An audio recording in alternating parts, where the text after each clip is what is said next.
ત્યારે હાલમાં દલવાડી લોકો ત્યાં મંદિરમાં આવવાની અમારે વાલ્મીકી સમાજને ના પાડે છે કે તમારે નીચે પગથિયે ઊભા રહીને તમારે દર્શન કરવાના, તમારી સમાજમાં ઉપર આવવાનું નહીં. આપણા દેશની અંદર અત્યારે રિઝર્વેશન હટાવો અભિયાન, આ અભિયાન જે છે એ પૂરજોશમાં ચાલી રહ્યું છે. સોશિયલ મીડિયાની અંદર ઘણી બધી જગ્યાએ ઘણા બધા લોકો આને સમર્થન આપતા પણ દેખાય છે. ગુજરાતની અંદર પણ ઘણા બધા એવા વર્ગો કે અમુક જૂથો છે જે આ રિઝર્વેશન હટાવો અભિયાન જે છે એને સમર્થન આપી રહ્યા છે.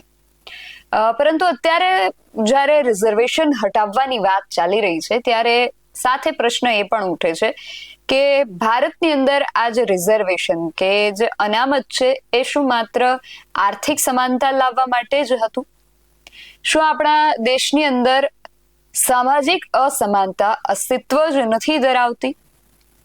હા, ઘણા એવા લોકો છે જે લોકો સબ સલામતના ચશ્મા પહેરીને બેઠા છે, પણ આજે એમના ચશ્મા મારે કાઢી નાખવા છે. એ લોકોને એવું લાગતું હશે કે સબ સલામત છે ને બધું બરાબર છે. દેશની અંદર હવે આઝાદીના 80 વર્ષ પછી સામાજિક સમાનતા પણ આવી ચૂકી છે.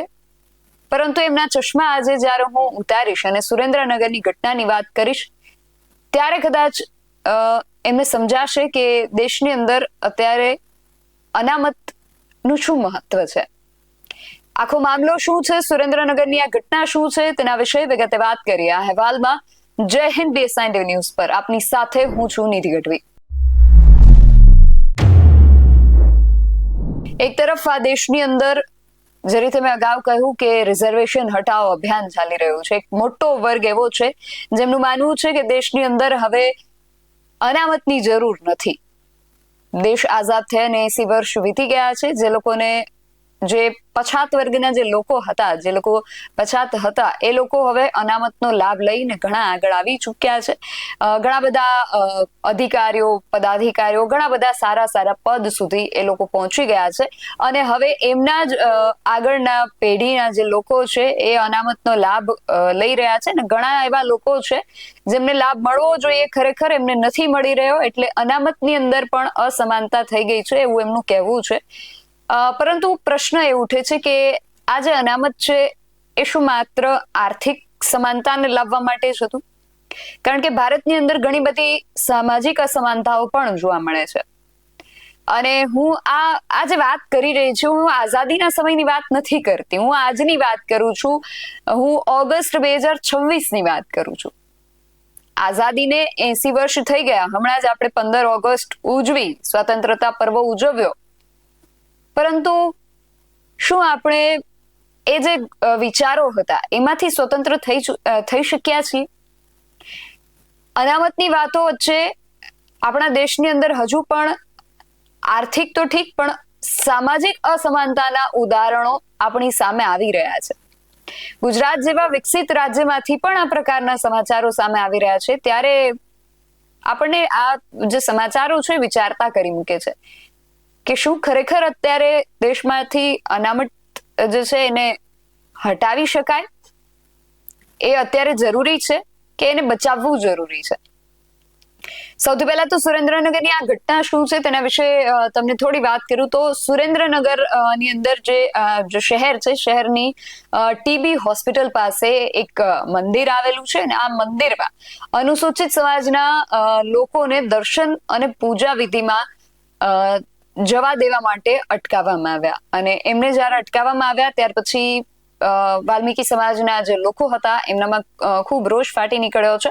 આખી ઘટના શું હતી તેના વિશે સમાજના જે આગેવાનો છે કે સમાજના જે લોકો છે એ શું વર્ણવી રહ્યા છે તેમને સાંભળીએ, પછી આગળ વાત કરીએ. હા, ચંચળબેન પ્રકાશભાઈ વાઘેલા હું બોલું છું. સિદ્ધનાથ સોસાયટીમાં અમે રહીએ છીએ. અમારા છોકરીઓ દર્શન કરવા જાય છે તો અમને વાલ્મીકી સમાજ કંઈ દર્શન કરવા દેતા નથી અને અમે અંદર જવા માટે એમને આગળ કમ્પાઉન્ડમાં દિવાલ ચણેલી છે અને અમને ઓલા બીજા હતા ને એમની સમાજના શાકભાજીવાળા દાદા આવશે ને એમને એમ કહે છે કે તમારે નીચે પગથિયે ઊભા રહીને તમારે દર્શન કરવાના, તમારી સમાજમાં ઉપર આવવાનું નહીં. કોમન પ્લોટ છે. વિનોદભાઈ કાનાભાઈ રાઠોડ. હું હાલમાં સિદ્ધનાથ સોસાયટીમાં રહું છું. ત્યાં સિદ્ધનાથ સોસાયટીમાં સિદ્ધનાથ મહાદેવનું મંદિર આવેલ છે. એ મંદિરમાં દરેક જાતના માણસો રહે છે. આમાં વાલ્મીકીના ઘર 50-60 છે અને દલવાડીના ઘર 50-60 જેવા છે.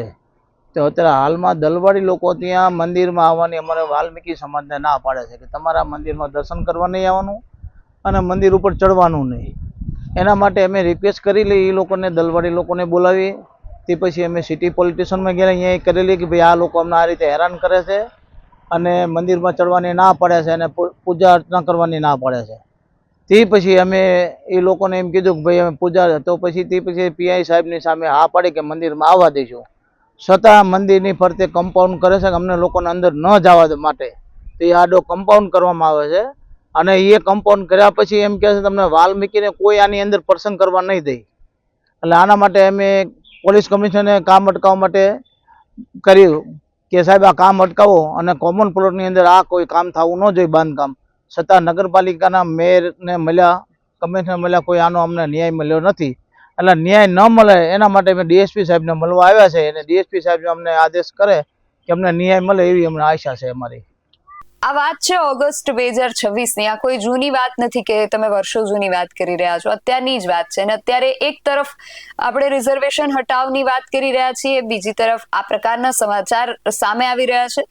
અને એક એવો પણ વર્ગ છે જ્યારે આ પ્રકારની ઘટનાઓ બને છે ત્યારે ઘણી બધી જગ્યાએ લોકોને જોતા અને સાંભળતા હોઈએ છીએ. આ સમાજના યુવાનો જો છે આવી ઘટનાઓ બાદ ગેરમાર્ગે દોરાઈ જતા હોય છે.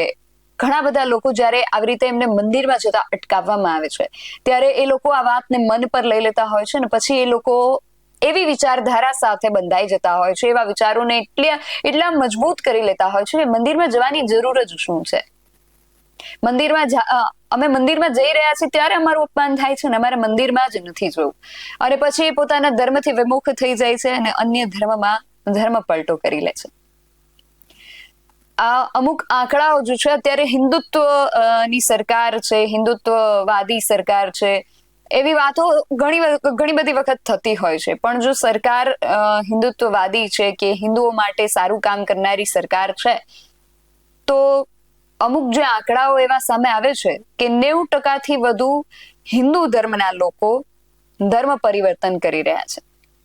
તો જો આ સરકાર છે, જે સનાતન છે, એને માન આપનારી સરકાર છે, એના માટે કામ કરનારી સરકાર છે, તો શા માટે આ જ ધર્મના 90% વધુ લોકોને ધર્મ પરિવર્તન કરવું પડે? આ પ્રશ્ન આપણને વિચારતા કરી મૂકે એવો પ્રશ્ન તો જરૂર છે, પરંતુ આ સિવાય પણ ઘણા બધા પ્રશ્નો છે. અનામતની વાત પણ મેં કરી, આ સમાજના જે યુવાનો છે એ કઈ રીતે ગેરમાર્ગે દોરાઈ જાય છે એની પણ વાત કરી. અને આ પ્રકારની ઘટનાઓ હજુ પણ આપણા સમાજમાં બની રહી છે અને જો તમે સબ સલામતના ચશ્મા પહેરીને બેઠા હોય તો એને ઉતારી નાખવાની પણ મેં વાત કરી. આ સમગ્ર વિષયને લઈને અને ખાસ કરીને આ જે સુરેન્દ્રનગરની આ જે ઘટના સામે આવી છે તેને લઈને તમારું શું માનવું છે? તમારો જે પણ અભિપ્રાય હોય અમને કોમેન્ટ બોક્સમાં જણાવજો. આવા જ વધુ અહેવાલો સાથે મળતા રહીશું. તમે મારી યુટ્યુબ ચેનલને સબસ્ક્રાઇબ કરવાનું અને અમને ફેસબુક અને ઇન્સ્ટાગ્રામ પર ફોલો કરવાનું ભૂલશો નહીં. બાકી નવી અપડેટ્સ માટે આપ જોતા રહો BS9 ન્યૂઝ. નમસ્કાર.